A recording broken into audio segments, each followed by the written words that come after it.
Mari masuk Ibu. Ya, terima kasih. Silakan duduk Ibu. Ibu, sebelumnya perkenalkan, nama saya Ayuni. Ibu bisa manggil saya Bidan Ayuni. Sebelumnya dengan Ibu siapa? Saya dengan Ibu Putri. Oh, Ibu Putri, usianya? Masih 17. Oh, masih muda Iya, sekali ya. Iya. Kalau begitu biar lebih akrab saya panggil apa ya? Puput apa aja boleh. Oh, Adek Puput aja ya? Iya, boleh. Baik. Sebelumnya ada yang bisa saya bantu? Saya kesini ingin mengkonsultasi tentang reproduksi remaja. Oh, seperti itu. Baik, sebelum konseling saya mulai, saya akan menjelaskan maksud dan tujuannya. Jadi tujuannya nanti saya akan menyampaikan edukasi tentang kesehatan reproduksi remaja supaya Ade lebih tahu tentang kesehatan reproduksi Ade sendiri. Waktunya 10-15 menit. Apakah Ade bersedia? Iya, Ibu bersedia. Baik. Stop. Baik, Ade, sebelumnya jika ada yang ingin Ade tanyakan atau Ade cerita, silahkan ceritakan saja. Insya Allah saya akan menjaga privasi Ade. Ya, terima kasih Ibu. Ya. Baik, di sini saya punya leaflet atau brosur ya Ade ya. Ade bisa lihat. Sebelumnya saya jelaskan dulu apa sih remaja itu. Remaja itu adalah periode masa pematangan atau masa peralihan. Kemudian ada organ dan fungsinya. Organnya itu untuk pada wanita itu ada uterus, ada vagina, ovarium, tuba fallopi, labia mayora, labia minora. Dan untuk pada laki-laki itu ada penis, testis, dan skrotum. Bagaimana Ade? Apakah sudah bisa dimengerti?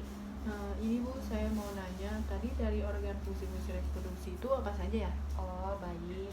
Untuk organ reproduksi pada wanita ada vagina ya. Vagina itu fungsinya sebagai jalan lahir bayi atau tempat berhubungan seksual. Kemudian ada uterus, itu tempat berkembangnya janin.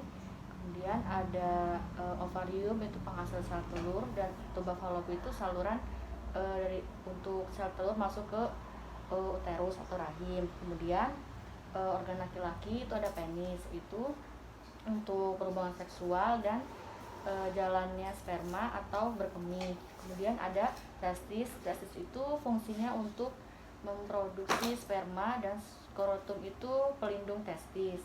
Itu Ade, apakah sudah paham? Iya, sudah Ibu. Baik. Betul, selanjutnya itu ada cara merawat organ reproduksi dengan baik. Yang pertama itu caranya itu memakai handuk yang bersih, tidak lembab dan bau. Usahakan memakai handuk itu tidak berbarengan ya dengan anggota keluarga lainnya. Kemudian menggunakan celana dalam yang berbahan dan menyerap keringat, dan minimal menggantinya 2 kali sehari. Kemudian bagi perempuan, setelah buang air kecil atau buang air besar, cara membasuhnya itu dari atas ke bawah ya, atau dari depan ke belakang. Dan untuk laki-laki itu sangat dianjurkan untuk sunat atau hitan supaya terhindar dari kanker penis. Itu Ade, apakah sudah paham? Iya, sudah Ibu.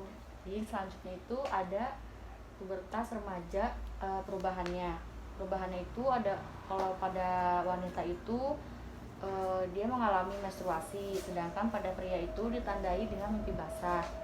Nah, selanjutnya itu ada perilaku seksual yang beresiko. Nah, perilaku seksual yang beresiko ini itu adalah kegiatan seksual yang akan meningkatkan peluang seseorang itu untuk terkena atau menularkan penyakit menular seksual. Bagaimana Ade? Apakah ada yang ditanyakan? Ini Bu, contoh perilaku seksual itu seperti apa ya?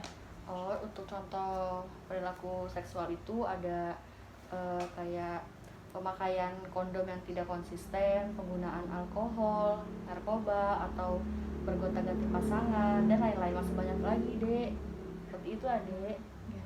Apakah bisa dimengerti? Iya, bisa Ibu.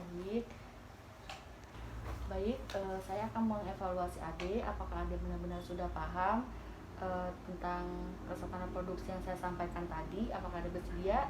Iya Bu, bersedia.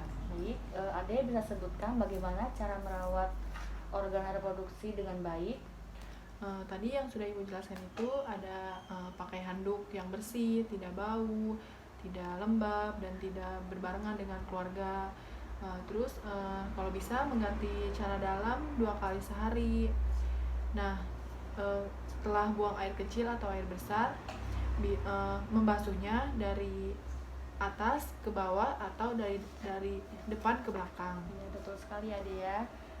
Selanjutnya itu coba Ade tolong sebutkan contoh perilaku seksual yang beresiko itu apa saja. Tanpa menggunakan pengaman atau kondom, menggunakan ganti pasangan, dan seks anal tanpa pengaman. Oh, baik, berarti Ade sudah paham ya. Iya, sudah Ibu. Baik, kalau begitu saya simpulkan saja konseling pada hari ini tentang kesehatan reproduksi remaja. Jadi remaja itu adalah masa pematangan atau masa peralihan. Kemudian ada organ dan fungsinya itu untuk pria itu fungsinya untuk memproduksi dan menyimpan sperma. Kemudian untuk pada wanita itu untuk memproduksi sel telur, menyediakan tempat untuk janin selama kehamilan. Kemudian ada cara merawatnya itu dengan tidak memakai handuk yang bersamaan dengan anggota keluarga, kemudian memakai handuk yang bersih, tidak lembab dan bau, kemudian menggunakan celana dalam yang berbahan dan menyerap keringat, kemudian menggantinya minimal 2 kali sehari. Dan bagi perempuan setelah buang air kecil atau air besar, membasuhnya dari arah belakang agar kumannya itu tidak ikut ke anus. Seperti itu ya. Apakah Ade sudah paham? Sudah Ibu. Baik, kalau Ade sudah paham, saya tutup konseling pada hari ini.